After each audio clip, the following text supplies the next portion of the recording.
आज के समय लोगों को जांच एजेंसियों पे बहुत कम भरोसा रह गया और डिटेक्टिव्स के ऊपर ज़्यादा भरोसा होने लगा है। ऐसा क्यों?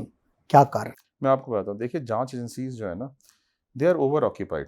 ठीक है, उनके पास क्या है कि अगर आप किसी भी पुलिस स्टेशन में जाओ तो आप देखोगे कि जितनी स्टाफ स्ट्रेंथ है और जितने नंबर ऑफ केसेस वहाँ पर रजिस्टर्ड हो रहे हैं, जितनी कंप्लेंट्स डेली बेसिस पे आ रहे हैं, इतनी छोटी मैन पावर के साथ इतने सारे मल्टीपल कंप्लेंट्स को हैंडल करना, इतने केसेस को हैंडल करना प्रैक्टिकली पॉसिबल नहीं है। तो हर केस को एफआईआर में भी नहीं कन्वर्ट किया जाता है इंडिया में। ठीक है, आप पुलिस बड़ी सेलेक्टिव हो जाती है कि इस केस को एफआईआर में कन्वर्ट करना है और इस केस को एफआईआर में कन्वर्ट नहीं करना है। ठीक है, तो जो केसेस एफआईआर में कन्वर्ट नहीं हो रहे हैं, ठीक है, वो कहाँ जाएंगे लोग। और फिर दूसरी बात कि जहाँ पे सिर्फ सस्पिशन है, सपोज करो, ठीक है, जो पार्टनर को अपने बिजनेस पार्टनर के ऊपर सस्पिशन है, एम्प्लॉयर को अपने एम्प्लॉय के ऊपर सस्पिशन है, हस्बैंड को अपनी वाइफ के ऊपर सस्पिशन है, वाइफ को अपने हस्बैंड के ऊपर सस्पिशन है। ठीक है, तो जहाँ पे सस्पिशन है सिर्फ, वहाँ पे तो पुलिस का रोल ही नहीं आता। पुलिस का रोल तो तब आता है जब एक क्राइम हो गया है। क्राइम होने से पहले जो रोल है वो किसका होगा? एक शादी में सस्पिशन नहीं भी है, आपको सिर्फ एक सिंपल इन्वेस्टिगेशन करानी है, क्योंकि आप अपनी जिंदगी का सबसे इंपॉर्टेंट डिसीजन लेने जा रहे हो, शादी। ठीक है, इतना इंपॉर्टेंट डिसीजन है कि it's an irreversible decision of the life time. तो आप सामने वाले से शादी करने से पहले क्या उसकी जांच नहीं कराना चाहेंगे? तो ऐसे इंपॉर्टेंट डिसीजंस लाइफ में लेने के लिए, चाहे आप एक बिजनेस के जॉइंट वेंचर में क्यों ना जा रहे हो, ठीक है, तो आप शादी पे हम आते हैं। शादी पे के वाले जब आपके पास केसेस आते हैं तो क्या इंक्वायरी करना चाहते हैं आप लोगों से? अगर लड़के वाले लड़की की या लड़की वाले लड़के की, किस तरीके के सवाल करते हैं वो लोग? देखिए, मैं बताता हूँ कि प्री मैट्रिमोनियल इन्वेस्टिगेशंस जो होती हैं और शादी के बाद की जो इंक्वायरीज होती हैं, जिनको हम पोस्ट मैट्रिमोनियल इन्वेस्टिगेशंस कहते हैं, they are totally different. Pre matrimonial investigations में लोग ये जानना चाहते हैं, अलग अलग तरीके के केसेस होते हैं।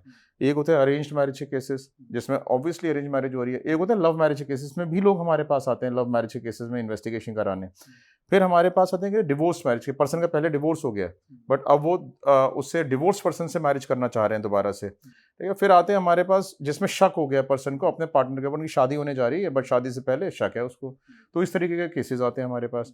जानना क्या चाहते हैं?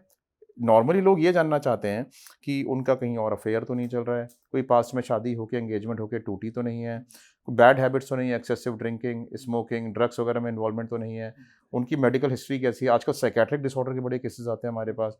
टेम्परामेंट तो लूज़ नहीं करते हैं अपना, कोई टेम्परामेंटल इश्यूज़ नहीं है, कोई फिजिकल डिसेबिलिटी तो नहीं है उस पर्सन को, उसके अगेंस्ट उसकी फैमिली में किसी क्रिमिनल बैकग्राउंड तो नहीं है, कोई लिटिगेशन तो नहीं चल रहे हैं, उसका एजुकेशनल बैकग्राउंड कैसा है, एक्चुअली में उतनी इनकम है भी उसकी जितनी वो शो कर रहा है कि उसकी इनकम है, ठीक है, इतना एजुकेटेड है भी जितना वो शो कर रहा है कि वो एजुकेटेड है, उसका कंडक्ट कैसा है, बिहेवियर कैसा है, नेचर कैसा, सबको अच्छा है, बट अगर कंडक्ट ही बिहेवियर ही खराब है, ठीक है, तो फिर आप ऐसे इंसान के रह ही कैसे सकते हो? उसके फैमिली में उसके नेचर कैसा, फैमिली का नेचर कैसा है, कितने इंटरफियरिंग है उसके पेरेंट्स लड़के की या लड़की की लाइफ में। कहीं ऐसा तो नहीं है कि मैरिज में इतना इंटरफेयर करेंगे कि उनकी मैरिज ही नहीं अच्छी चल पाएगी। उनका फाइनेंशियल स्टेटस कैसा है, क्या लेगेसी में उनको कुछ मिलेगा भी या नहीं मिलेगा। और कई लोग जो होते हैं, जो बड़ी इंडस्ट्रियलिस्ट फैमिलीज होती हैं, ठीक है, इंडस्ट्रियलिस्ट फैमिलीज तो ये भी चेक कराती है सामने वाले का बैकग्राउंड, फाइनेंशियल बैकग्राउंड कैसा है, इन टर्म्स ऑफ इनके एसेट्स कितने हैं, बिजनेस का टर्नओवर कितना है, बिजनेस में प्रॉफिटेबिलिटी कितनी है, बिजनेस के इनसे कोई लिटिगेशंस नहीं है, कहाँ कहाँ पर इनके कितनी कितनी प्रॉपर्टीज़ हैं, ठीक है, वो सारी भी चीज़ें चेक कराती हैं, because they want to align with the same class of family that they are. तो वो भी ऐसी ऐसी इन्वेस्टिगेशंस भी कराते हैं।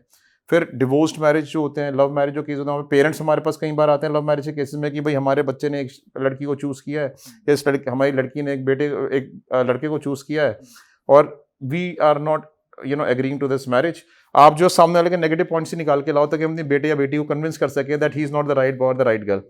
तो हम उनको यही कहते हैं कि हम नेगेटिव क्रिएट नहीं कर सकते, फोकस हम रखेंगे, जो ट्रुथफुल इन्फॉर्मेशन होगी हम आपको लाके देंगे, नेगेटिव पॉइंट होंगे तो ही लाके देंगे।